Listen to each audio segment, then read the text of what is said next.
Dobar dan i dobrodošli na moj kanal, na kanal VRM, autorke 100 plus hitova. Večeras premijerno čućete ono što niste do sada imali prilike da čujete u medijima. Pričat ću o pesmi Beograd, o pesmi koju sam napisala pre 20 i kusur godina i koja još uvek živi, a živi zahvaljujući vama ili je volite, živi ili je pisana iz srca i duše i zato što je autobiografska. Pesma je inače iz moje zbirke poezije koju je izdala stručna knjiga Beograd, a Džej posimo tu sreću da je snimi. I sa ove tačke gledišta mogu slobodno reći da je pesma generacijska, jer od Džeja Ramadanovskog pa do Barbare Bobak zaista prošla mnogo godina, mnogo se generacija smenilo, a pesma i dalje traje i živi. Tako da večeras prvi put premijerno imat ćete priliku da čujete kako je nastala pesma. Ako volite znači moje pesme i moju muziku, zapratite moj kanal u što većem broju, čućete ono što niste imali prilike do sada nigde u medijima da čujete. Veliki pozdrav od Vere Milosavljević, autora teksta pesme Beograd. Znači, ako hoćete da znate kako je nastala pesma, upravo ovako. Otišla je, niko ne zna gde, pisala nije nikome. I otišla je te letnje noći, dok je tišinu parala kiša, tišinu beogradskih bulevara i ulica praznih. Sve je mirisalo na rastanak. Zadnji tramvaji su išli u garažu, umorna lica putnika.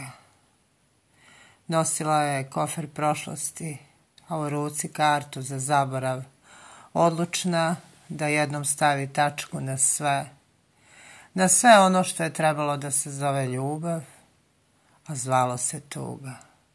Niz Balkansku ulicu kotrljalo se sećanje za njom, ali odolela je, nije stala.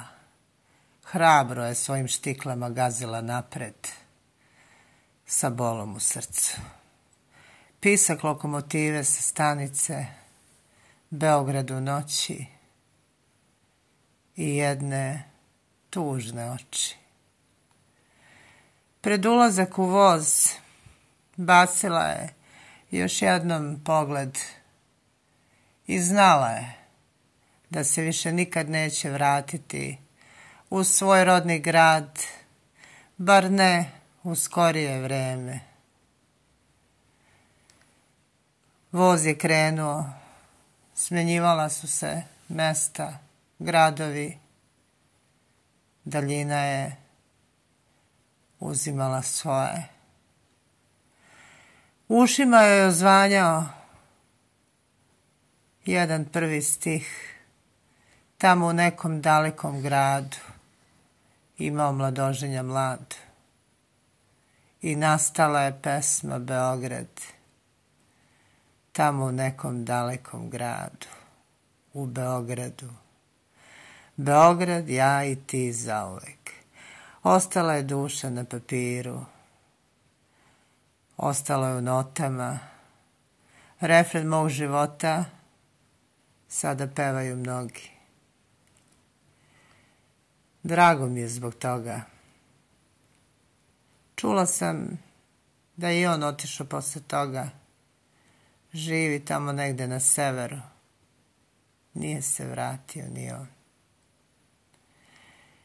I jedna ljubav, i jedna mladost, i jedan grad ostali su da žive večno u pesmi Beograd. Veliki pozdrav od autora pesme VRM.